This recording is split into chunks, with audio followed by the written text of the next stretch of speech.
Hey there, everyone. Welcome. My name is Jen Walker-Wall. I'm the founder of Work Wonders Careers, and I'm here to chat about resume mistakes that job seekers make today. So while I'm waiting for folks to log in and say hello and join us live, if this is your first time watching, I want to welcome you. If you are a returning viewer, I want to welcome you as well. I try to host these every week. This summer, we're doing Wednesdays at 1 p.m. And what I'm trying to offer is something that is educational, and also actionable. But maybe educationable is just a really good way to say that in one word instead of two. So it would be great if you could give this a share if you know people who are looking for jobs or who are trying to fine tune their resume. And if you are looking for more resources, you can certainly check out our website, workwonderscareers.com. We offer career coaching, resume writing, and community, as well as some digital products to help you make your job search a little bit easier. We know that trying to take action on your own can be pretty isolating and overwhelming. So we're happy to be able to not only offer our services, but also to be here live almost every week, answering your questions and offering advice that we are seeing work for our clients who are currently on the job market. So let me see. If you are watching the replay, feel free to speed ahead for a minute or two when we jump right into the content. Right now, I'm just waiting for people to join us live. If you're here, please feel free to say hello. Let me know where you're watching from. Today, I am in Boston and the weather is so nice and perfect. It's sunny and cool. And I left my windows open for this live. So we'll see if that was a good idea or a bad idea in just a moment, I guess. All right, so let me grab my notes here, get everything situated, and we will dive right in.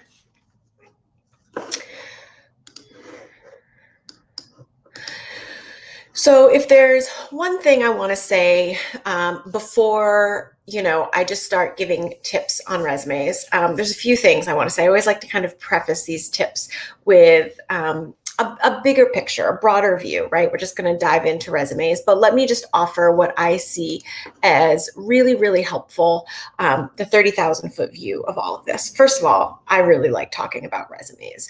And I think that the reason that that's the case is, if you know me or you know our team here at Work Wonders, like we're not people that are totally committed to tradition. And I know that resumes feel like an old fashioned, like almost like a relic, something that doesn't feel timely or helpful or representative of you. But the reason I get so jazzed about resumes is that they are such great tools to help you convey your value to potential employers or other opportunities. And that is exciting because that alone can transform your career and transform your life.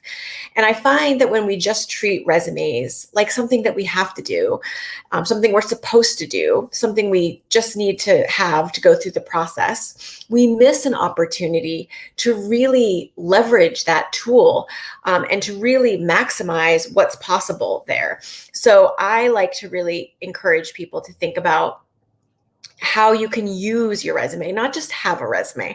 I almost think of resume as a verb, like it's something that you have to offer, something that you have to do and know how to use well to really reap the benefits of it. Because ultimately, your resume, while you might feel some kind of way about it now, is an asset.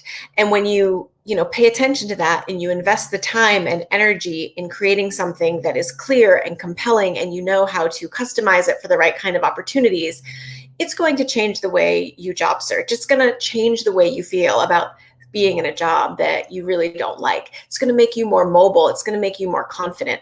And so that is where I'm coming to this conversation today, is to really help encourage you to kind of elevate your expectations around what your resume can do for you and what it should do for you. So I just want to say hi to Jacqueline, Amabel, Francine, and Pamela. Thank you all for being here. I know the weather is great in Boston. I hope it's good everywhere else too. I'm enjoying a break from clouds and rain that we had earlier this week. Another thing I just want to say before I dive in is that I think a really great benchmark is like, you being excited about your resume. That's a good way that we can tell like we're on the right track, by capturing our clients' voices and personality and values and experiences, and they are excited to use it. Oftentimes when I will write a resume for a client, so most of our resume writing services offer 2 rounds of revisions.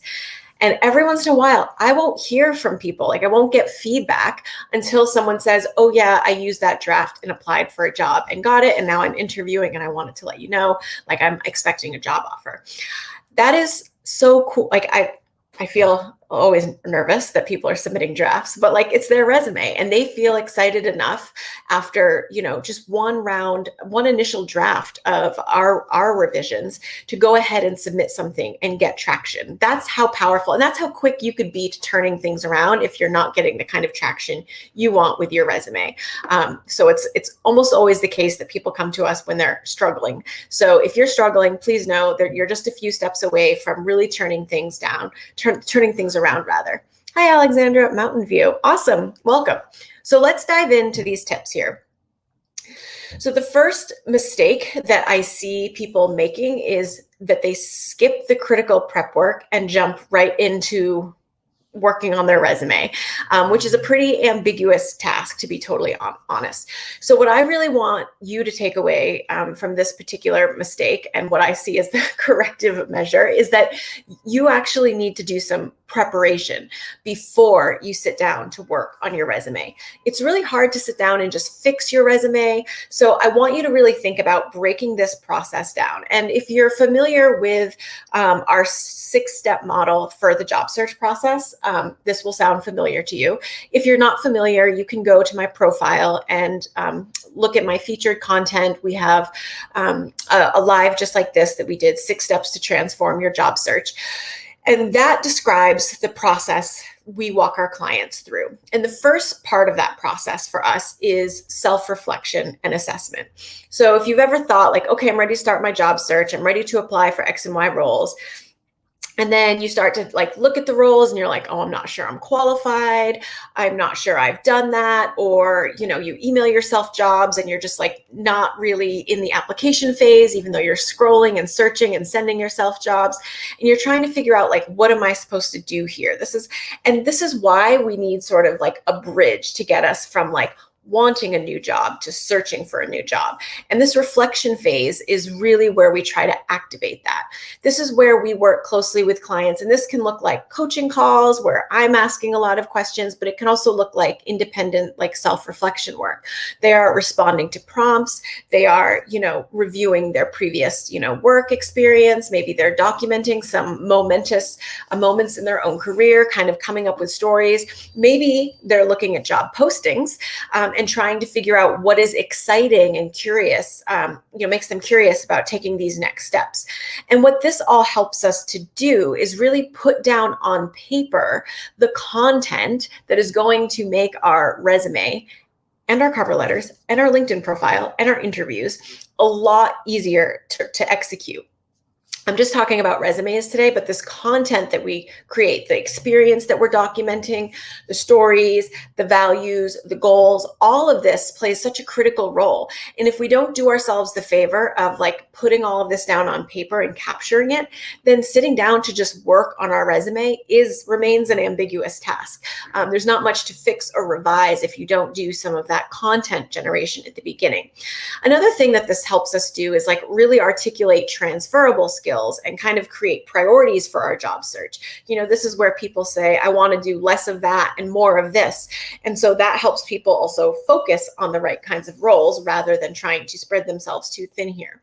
So we want to strategically communicate our value, and it's really hard to position yourself if you don't have a really strong foundation to build from. So I really want to encourage you, if you haven't taken some time to answer some basic questions about what you want, what you're proud of, what kind of skills and experience you're bringing to the table, to do so before you even think about your resume, because it's just that helpful. It shakes a lot of things loose. When I have these strategy sessions with our clients, like they start to remember like, oh yeah, I did this, or oh yeah, maybe this is relevant. And capturing all of this ahead of time is just so much easier. So if we're thinking about reflection, self-reflection and assessment as like the internal preparation work, the external preparation work is revision. And this might be more along the lines of what you think of when you say, I'm going to fix my resume. But you can just break this down a little bit more for yourself, because I find that specificity, being specific and clear with what you're going to do with the time you have for your job search, is really critical to getting things done. So revision is more about, okay, now we're really thinking about other people who are going to be looking at this resume. And we'll obviously do this in more detail when there's a specific job that we want to apply for. But here are just some things that you can kind of look for. Like, is your resume up to date? Like, I get lots of resumes where like the last job or 2 or 3 like aren't really there if they've been like promoted internally or their companies have been bought. Sometimes people will go a very long time without having to apply for a job or update their resume. So just making sure that their resume is up to date, that the contact information is up to date, the job description is up to date, can be really, really helpful.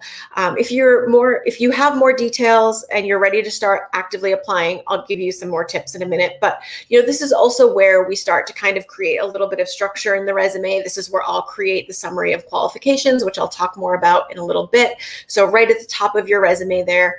And I'll just create like a clean structure so that what I'm building on when I get to the making the final edits and the final changes is really specific to a specific posting. That's really what we want.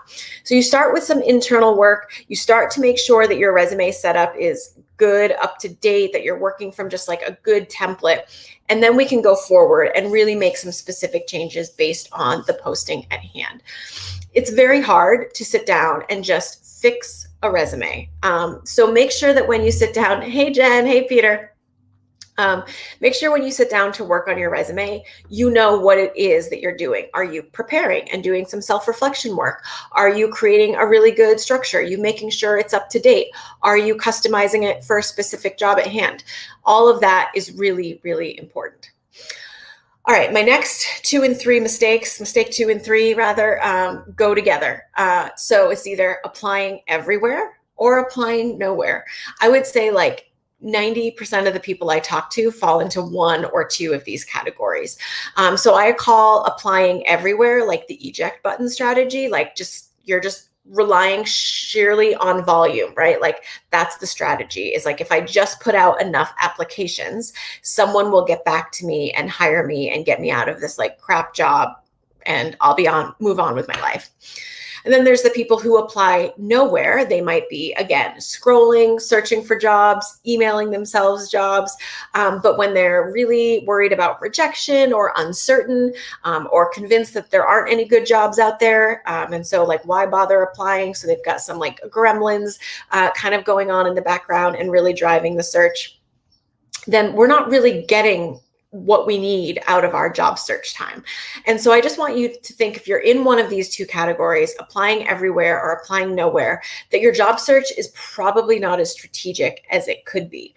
And if you're applying nowhere, we don't really know if your resume is working for you because we're not even testing it. And if you're applying everywhere, I don't think that relying on numbers, especially for people who are like mid-senior career folks, is a good strategy, because you are well qualified and capable of doing many things, but you haven't necessarily taken the time to customize your resume in the right way. Like if you're relying on volume, it's also impossible most of the time to ensure high quality applications as well.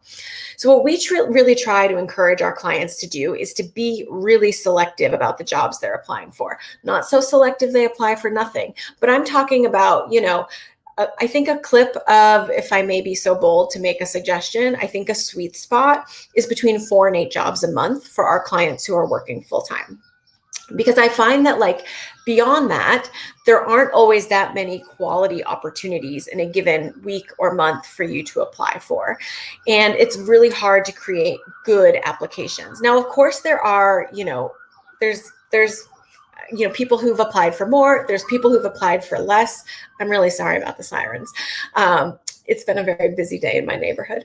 But even lately, we've had clients get traction from the first job that they've applied for, because there's just a lot of hiring going on right now. So I want you to really think about like quality over quantity, and go back to that self-reflection and think about like, how has identifying my priorities, how can that help me focus on the high quality opportunities that are here and focus on those that are really aligned and that I'm really excited about. And a lot of our clients will prioritize opportunities by their own enthusiasm for the role rather than just trying to like cover as many applications as possible. If you are applying to a ton of jobs, like you're probably just not giving those applications the time and energy that they deserve and that they need to stand out online. I want you for a minute to just like imagine you're a recruiter and you are seeing hundreds of applications come in day after day for just a single role that you've posted. Now, recruiters usually have many roles that they're responsible for, but just imagine that there's one role.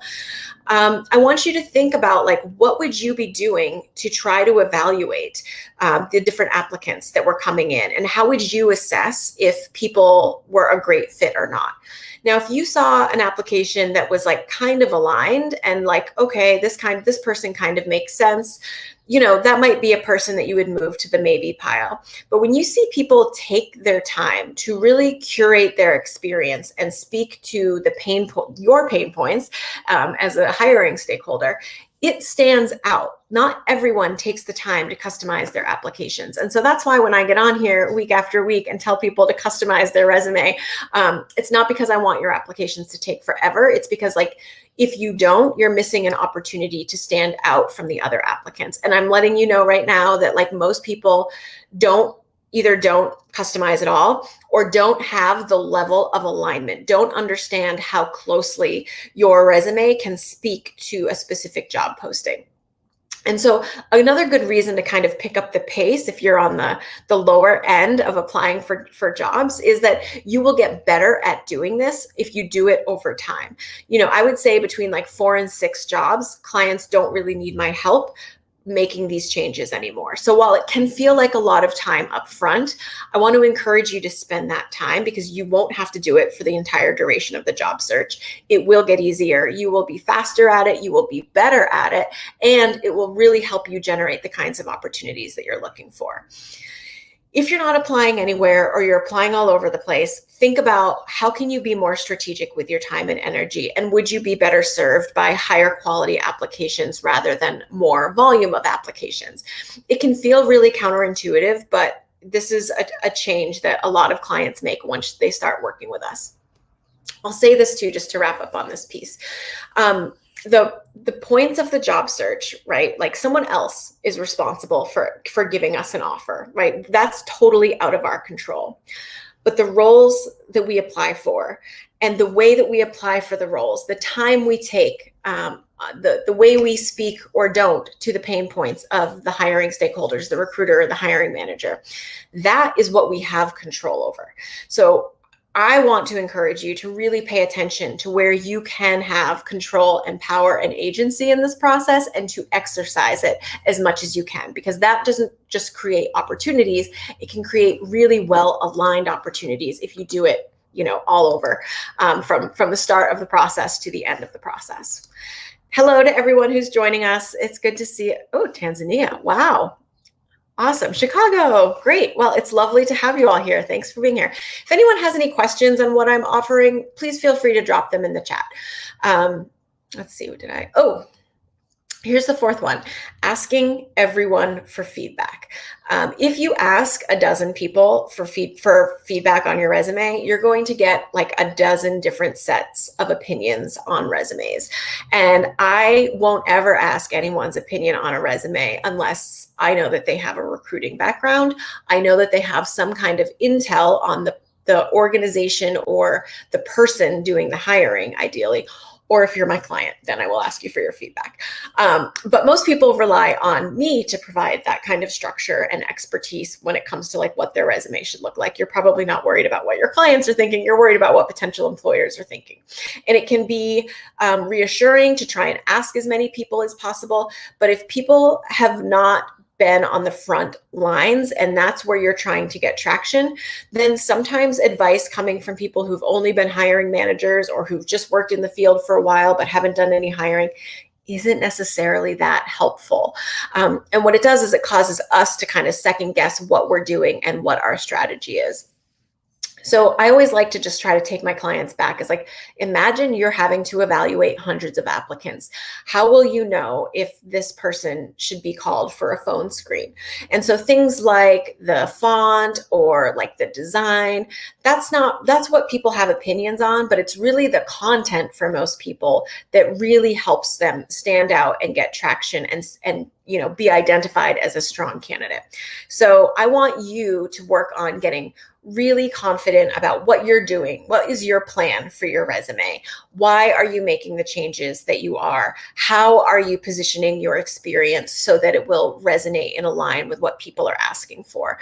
And get so good at that you don't have to necessarily seek out the opinion of other people, especially, well-intentioned friends and family who might be very willing to look at things.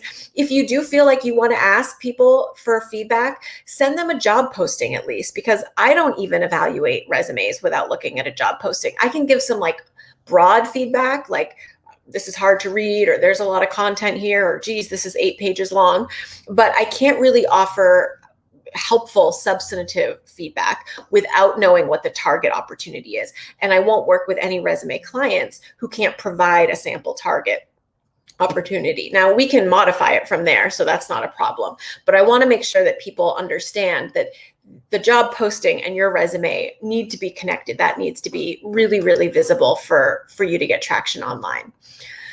And some people will look really well aligned because the job that they're applying for is like a natural progression. But some of us have to really be creative here, which brings me to my next tip, which is, or this is a mistake, right? So not prioritizing the customization, not making the effort or not knowing how to be strategic with what you're conveying to really align with people's needs. Now, by now, most of us have moved away from kind of using that like objective statement, but there's still a lot of people out there thinking about ATS keywords and just having like lists of keywords and competencies and hoping that like that triggers something. But we write resumes for human readers. I am a big believer in that. I have used applicant tracking systems. I am familiar with them, and there are still humans using those systems. So I think it's very important to not just have, buckets of keywords at the top of our resume, but to have a really cohesive story, really cohesive, but also like very concise. And so we use something called the summary of qualifications. Some people use like a summary or an about section that's really about them, but the summary of qualifications is about you in relation to that job.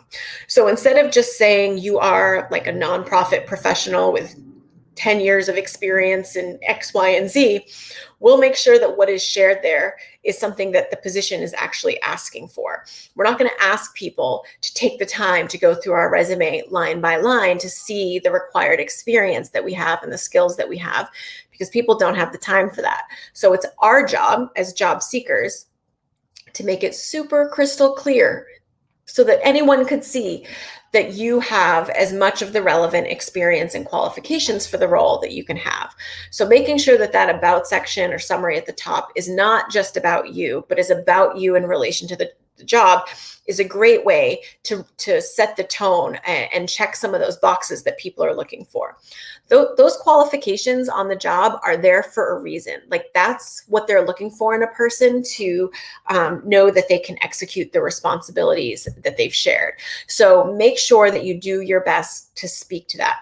So if you're not familiar with the summary of qualifications, that is 3 to 5 bullet points. I like to use bullet points because I think it's easy to read quickly at the top of your resume. So it goes underneath your name and contact information and above anything else you might share. So no matter what that additional content is, doesn't matter what order, just put the summary of qualifications right underneath the contact information.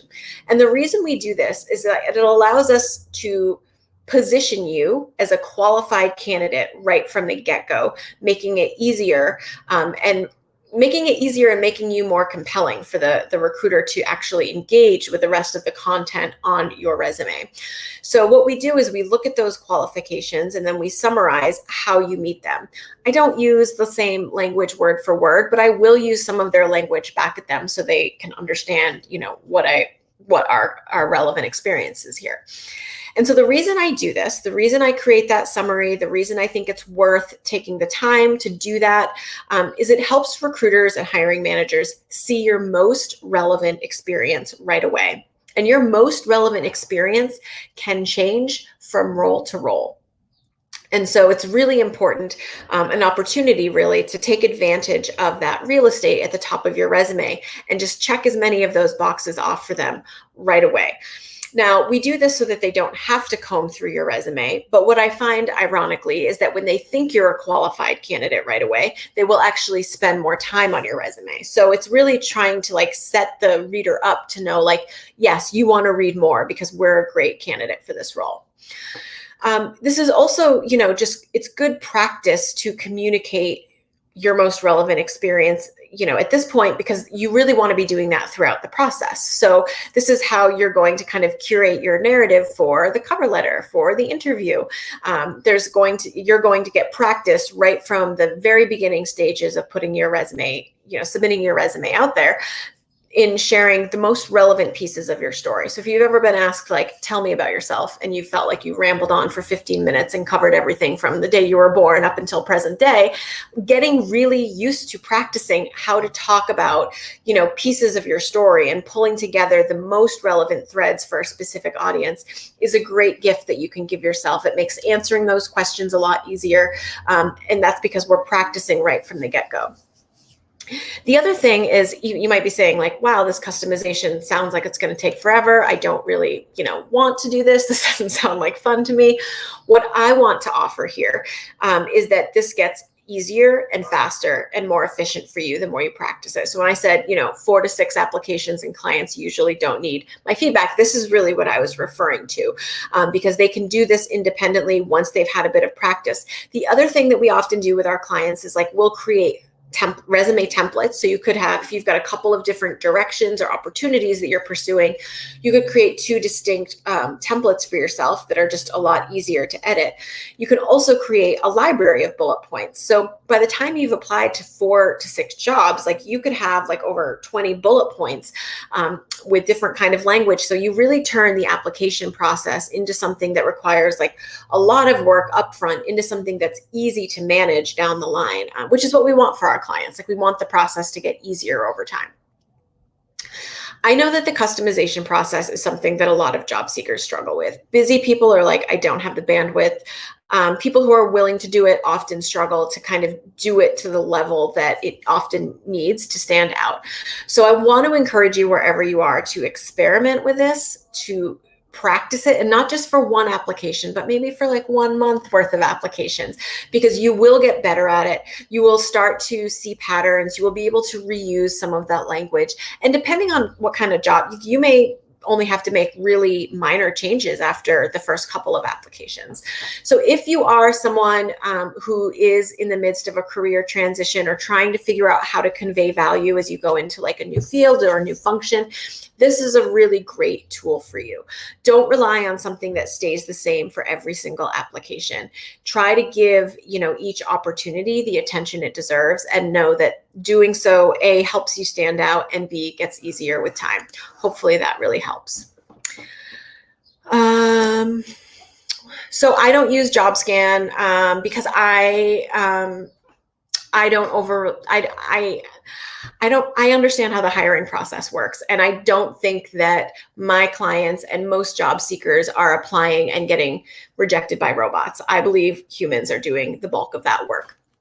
I know this is a very hot topic, and there's lots of diverging opinions on it, but I've used this software and I have not seen it work in a way that would make this particularly helpful, to be honest. So that's just my take. I know others have other feelings on it. I write resumes for people. I will let you know if that changes. Francine is asking, if the bullets go under the contact info, does that mean that removing a brief experience overview that typically goes above the bullets? Yes. So I don't write multiple summaries there. I just replace it more often than not. What I will sometimes do in addition to a summary of qualifications is like an additional skills section, but that is really just almost always like technical skills. So people like tech stack. So for people who are, in tech, like software developers, but also for people like accountants or project managers, like people who use a lot of different software and need to indicate like an ability to, use a variety of programs and applications or certifications even, then I'll have an additional skills section. Francine, can you clarify is no longer helpful? I'm not sure. I'm not sure what that was in regard to. I have another question here from Payal. Is not having a cover letter a hindrance to getting an interview? So here's how I feel on this. Another controversial. I love some good job search controversies. A nice break from other controversies that are ongoing. So I would say I think it could possibly be, and it also may not be. So here's what I find. A lot of advice from recruiters is that cover letters don't matter. But advice from hiring managers is often that they think complete applications, including a cover letter, does matter. So if you think about it this way, recruiters are making snap judgments because they're seeing the whole volume of applicants. Hiring managers are seeing applicants that are generally handpicked by recruiters. So they have way fewer people to sift through, and they can spend more time on those applicants. Conceptually anyways. So I think hiring managers are more likely to want to see a cover letter. I also often say to my clients, like, if you are making some kind of transition, whether it's in role, organization, like industry, like you may want to use the cover letter to explain that. I think a summary of qualifications can do a really good job positioning people and explaining interests, but it isn't a cover letter. And some people may be looking for a cover letter, some hiring managers specifically. And if we don't know who they are in advance, I think it's a little bit of a gamble to not submit one. Some things I've been seeing is like they'll say like do not submit a cover letter, or cover letters will not be read. I think you can follow the directions. Following the directions is actually really, like, follow that above all else, because I think that they can easily just choose not to pursue applicants who don't follow the directions. I've also seen a few clients get things like, in lieu of a cover letter, here are 3 to 4 like short essay questions that we'd like you to respond to. And I do think, if you see something like that, you probably don't need to submit a cover letter because they're letting you know what that process is for them. All that to say, it really depends. So I would think like have a cover letter that you can edit. We have a template for our clients that is like a series of prompts, but it's also driven by the job at hand. So I would write one and have one and use it when I really, really wanted a job. And if I felt like I just needed to hit submit, like the time was, closing down on a job opportunity, then I might apply without one. I like to think of that as like, when we're throwing a Hail Mary, it's okay to apply without one. If that's what's stopping you, then use your resume and use it alone if you need to. But if you can, I do think it's worthwhile. Avi, if you're senior level, should you include past jobs that aren't relevant? I've heard you only want to use a single page resume. Yeah, so this is a myth, really. So I don't think you do need a single page resume. This is like a pervasive myth, and I probably should have included this in my mistakes job seekers make. So thank you for asking this. If you are right out of college within your first 10 years, then yeah, you're probably on a one-page resume. But most of my clients are mid-career. They have over 10 years of experience. Many of them have closer to 15 or 20. It's very hard to be on one page at that point. So if you're in a senior level and you are trying to kind of consolidate, you have some options. You could call your work experience recent work experience or relevant work experience.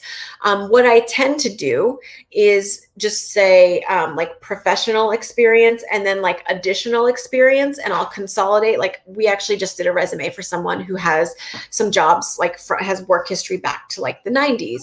And so what we did is we like consolidated the work experience because it's actually super relevant to like what he's doing today. So it wasn't necessarily worth it to get rid of it. But it was like we removed the years, we removed the job description, but kept the like the linear nature, the job title, the organization, so that you could follow the trajectory there.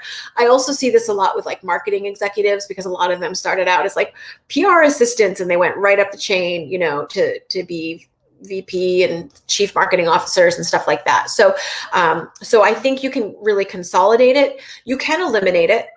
We're also linking to people's LinkedIn work history or LinkedIn profiles on their resume. So sometimes I'll say for full work history and then click to LinkedIn. So you've got some options there. There's more than one good way to write a resume. I'm going to continue sharing some things that I think make for good resumes, but you'll notice like I'm not offering like a specific template here. There's more than one way to do this well. Let's see.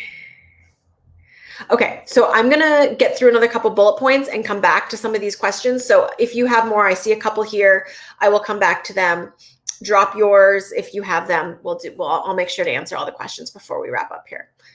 All right, let me see where I left off. I lost my place in my notes. Okay.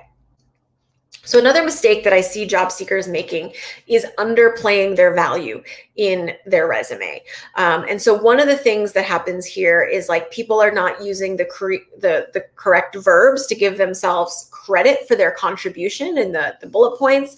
And this is one of the reasons that like self-reflection is so key, and doing that work and writing it out and taking notes and having the documentation is so helpful, because a lot of times you'll think you might use one verb and then you might really give yourself more credit, or you might have results. And I don't mean results like everyone knows that they can have like metrics, right? And what I hear from people is that nobody has any metrics. So a lot of people feel like they don't have concrete evidence. But what we can say are things like improved or increased or reduced, right? Like those are really compelling. That's really compelling language to use too. So if things that never came to fruition or things are in progress, think about how you contributed to the launch. Think about the foundation that you set up. So a lot of people whose work is very process oriented won't stick around in roles long enough to see what the metrics might be, but setting people up to capture metrics is still really critical work. So you can think like created, developed, initiated, led, like whatever it is, make sure you're giving yourself credit here. And this is especially important for people if you're looking for some kind of growth opportunity, you're looking to apply for jobs that are more strategic. You want to really be able to show that you've been able to drive results. So make sure that you're giving yourself credit for your work. Where I see this going wrong for people, like in addition to skipping, the self-reflection phase and not spending enough time there really thinking about your impact, is that so many people are looking for jobs because they're unhappy in their current jobs. And that is often because people aren't properly valued there. So just because nobody has given you the raise you've deserved or the promotion you've deserved, or even told you, thank you, good job, we're grateful for you, it doesn't mean that your work doesn't matter and that you don't have anything to show for it. It does mean sometimes that you'll feel that way. And so that's, again, like why we want to spend some time like really capturing what are the things that you've done that you're proud of? What are the things that are working better than they were before? And you don't need to say by 12% better. You can simply point to like, we were able to improve the process here, like reduce errors or whatever it might be for you. Things don't have to work out perfectly for them to be valuable, and for them to be shareable. So keep that in mind. Along these same lines, another mistake that I see people make is like too much space for things that don't move the needle on your resume. So I specifically see this with people who, for every employer they've had, have like a brief summary of that employer. Now, don't get me wrong. I actually think that can be helpful if your employer, if it's not clear. Like, it's one thing to work at like, a big company that everyone knows, but if you're working for a smaller business, something more niche, then having a summary there can definitely be helpful, but it shouldn't be longer than the experience and the achievements that you're sharing around yourself and the role there. So if you're taking a couple of lines to describe and provide context on your employer, just make sure it stays to a couple of lines. If you are using a lot of formatting like lines or like other design elements, and you're not a designer, like you're not applying for design roles, please make sure that you are, minimizing those and having content on there that is really, really, really compelling, because it is the content at the end of the day that usually wins. Let me see here. All right. So I'm going to read my last one and I'll do a last call for questions here. So drop all your questions. I can see them piling up, so I will get to them. My last point, is something I see all the time, which is like a resume where people are putting in as much content as they can because they are trying to make a case for their candidacy based on the breadth of what they've done rather than like the specifics of what they've done. And what we really want to make sure is that your resume is easy to read quickly. And if it is chock full of content, if there's no margins and tiny font and no white space, it is not going to be easy to read quickly. So even when we're writing something like the summary of qualifications, if it looks like a rectangle, like a solid rectangle, like just a rectangle of text, then I will often try to reduce some of the language there so that there's a little bit more white space so that it's easy to see if you are just scanning, because it is very safe to assume most people are just scanning. So I want you to really think, like, is my resume easy to read quickly? Is this a reader friendly size font? Are there healthy margins here? Is there white space? When it comes to your resume, more is not more often. It might be early in your career, but often less is more, because we want to be, again, curating the real relevant pieces of experience and offering those, and that creates some space. A lot of what I do when I write other people's resumes is actually delete a lot of content because it is that important, I think, that your resume be easy to read quickly. All right, I have some questions here, and let me invite some other folks because those were my 8 mistakes, and we have some good resume comments here. Francine, all right, I meant to say, my question is, does the brief summary at the top need to go away and be replaced with just the bullets? Yeah, I think otherwise it would be too like duplicative. So I think if I'm understanding the question correctly, if you are currently using a summary and it's more about you than you in relation to the role, and it is in paragraph form rather than bullet form, then yes, my answer is yes. I think bullet points work well. When I'm working with executive clients, I will still call it an executive summary, but I will include bullet points because I just think they're easier to read. I actually think, not to go on a tangent, I think there's fewer executive applicants, so people spend more time there, but I just think it's like super clear, super concise, and easy way to kind of check some boxes. Megan is asking, how do I approach updating my resume, but at this time I don't have a specific role in mind? Really good question, Megan. So a couple of options for you. One, make sure your resume is up to date. Like, make sure your most recent work history, achievements, and responsibilities are like clear. Whatever the outcomes are, you can work on, making sure the self-reflection piece, making sure you're giving yourself as much credit. You can set up the structure and some basic language for the summary of qualifications. I always like to do that early in the process before I've rewritten or revised resume content, because it helps me just imagine, like, space-wise what things are looking like. So even if I don't have any content to add, I'll add 5 bullet points at the top under summary of qualifications so that I can kind of get a general idea. I also might write something like, I don't know, Megan, what line of work you're in, but like you could say, 10 years of experience in the tech industry, including, and leave it blank, and then fill in the blank, when you have a job at hand. The other thing that I'll suggest, some people don't have a specific role at mind because they're not quite ready to apply for jobs yet. But I think one thing you can do is just like set a timer for 20 minutes and like pick your favorite role that you find in that time time frame, and then optimize your resume for that. This is what I do with my clients. Like, I do write a resume for a specific role, even if it's not a role that they plan on applying for, because I want them to see the level of alignment between the two. So you've got some options depending on, what you prefer and where you are in your process, but a good question. Mabel says, I feel like you need to put in your irrelevant experiences to assure companies that you had no gaps. So I think that depends. I don't know what is irrelevant, like what irrelevant experience means. It is okay to have a gap. A lot of people have a gap. It's very difficult to work 30, 40 years, not take any time off, especially for women who are often doing caregiving. But I see people who travel the world. I see people more than ever just being like, I'm not doing this job anymore. I don't have a plan B. I'll figure something out.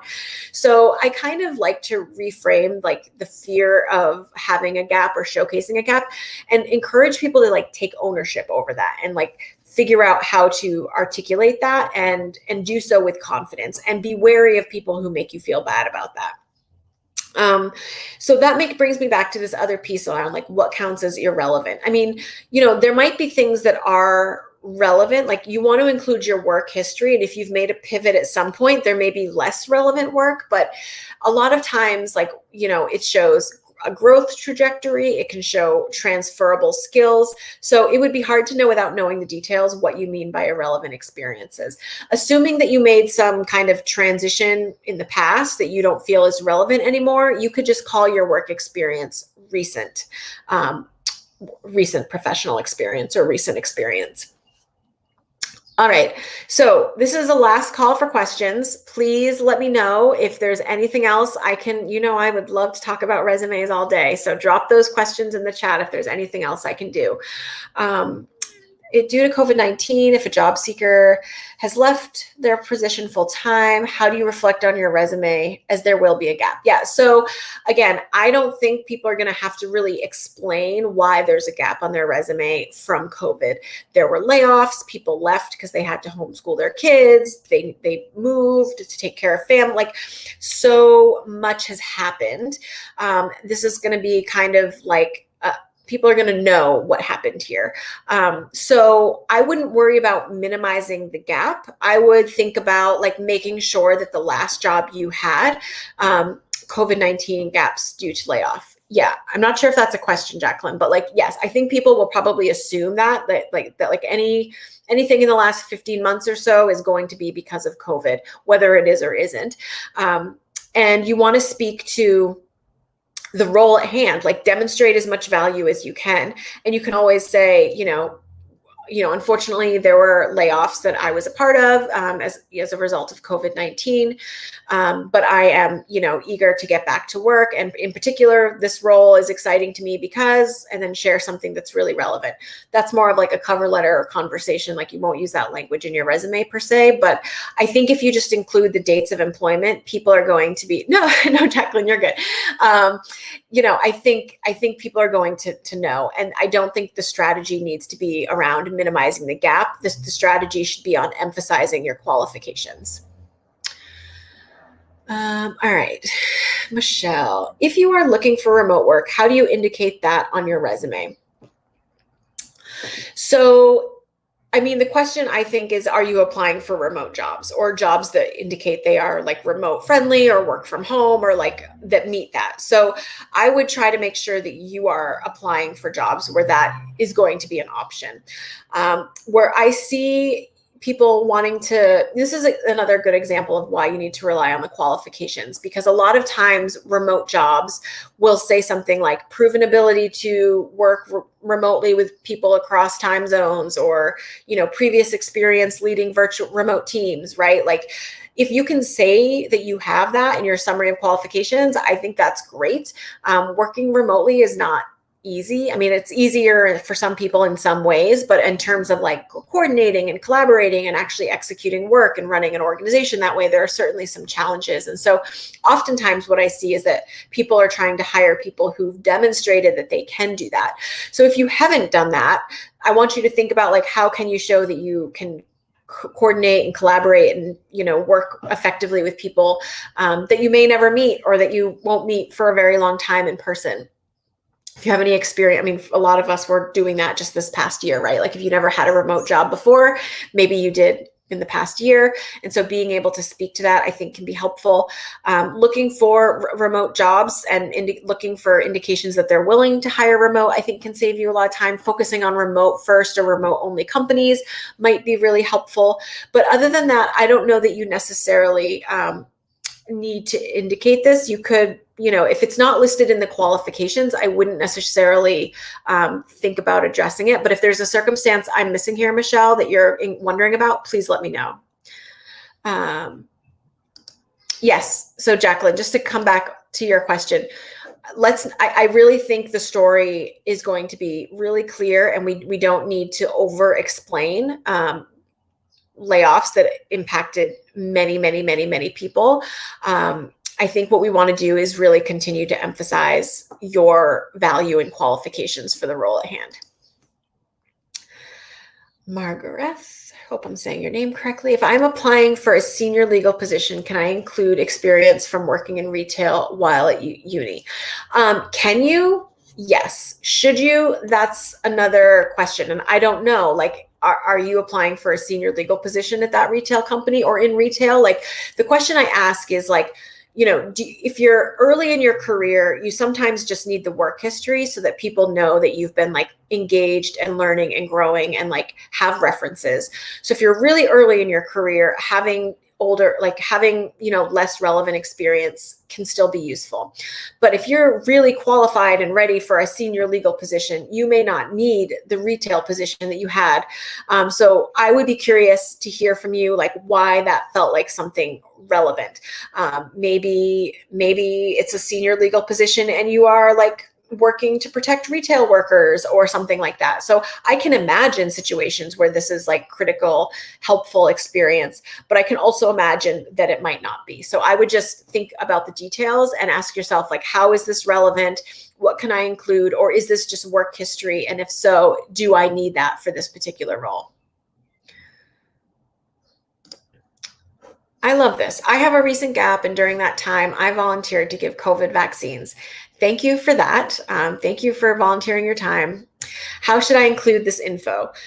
So I would probably, I don't know if you have like a medical background, so I don't know what your resume looks like, but I might just say, to be totally honest, like, depending on how long the resume was, I might move the volunteer experience to the top and just say like recent volunteer experience, COVID, I almost said like COVID vaccinator, but I feel like that's not a word, like COVID volunteer. I would list what you did, checked, patients in, administered COVID vaccines, monitored, patients after use, and move that to the top and just put the dates. If you are a super experienced professional with years of experience, that might not be advantageous, but I think it could, I think it would answer questions about the gap. Not that you have to do that, but it's good, recent, relevant experience. And then I would just follow that with professional experience. Another option is just to put the volunteer experience at the bottom. But if your CV is like your resume is 3 pages long or 2 pages long, people might not see it. And I think that's actually a cool experience to share. So people who do things like that, like volunteer, even people who travel will sometimes indicate that so that we know what they were up to. All right. All really good questions. Let me make sure. All right. If there's anything else, let me know. But while I have your attention, I want to invite you to 2 other things. So next week, actually 3 other things. Next week, I am doing another one of these live chats, and I'm going to be talking about building an authentic, engaged professional network. So if you are someone who has kind of like backed out of networking because it doesn't feel good, I want to offer some ways for you to like build relationships that are going to help move your career forward, where you feel like you're bringing value and where you're finding people that you actually connect with. So that is happening next Wednesday at 1. Also happening next Wednesday, it's a busy day for me, is another round of Uncomplicate Your Job Search. So this is our webinar. It used to be an in-person workshop that I sold tickets to, but I'm continuing to do it online for free this summer. There aren't recordings. I'm just doing it live. So I encourage you to register for that if you think that that would be helpful. It's at 3 p.m. Eastern time. It's an overview of the process we use with our clients and how we develop the curriculum for Work Wonders & Co. So I encourage you to come to that. You can register for both. If you come over to our website, workwonderscareers.com, you can RSVP. One is on Eventbrite, one's here on LinkedIn. And then on, oh, thank you, Jacqueline. That's so nice. I'm so happy to hear that. I hope you can catch up. All of the lives I do are recorded and live here on LinkedIn. So you can totally go through the ones you missed if that sounds like a good time to you.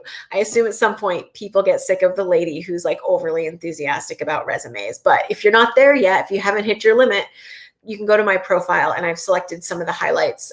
You can start there. And then on July 7th, which I know is next month, a few weeks away, it'll be here before we know it, I'm actually hosting a conversation around managing your mission-based career with a combination of people who are former clients and friends and some people who are both.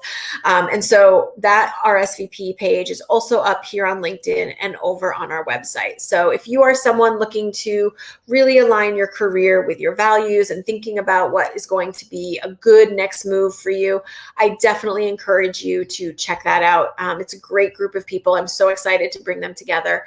I'm just excited to be having things going on every week here on LinkedIn. So thank you so much. If you have more questions or if you're watching the replay, feel free to drop the questions in the comments and I will tag me and I'll try to answer it if I didn't catch you live. Otherwise, I hope you all have a really great rest of your week. Thank you for your good questions and for your participation today. And hopefully I will see you next week. Take care, everyone.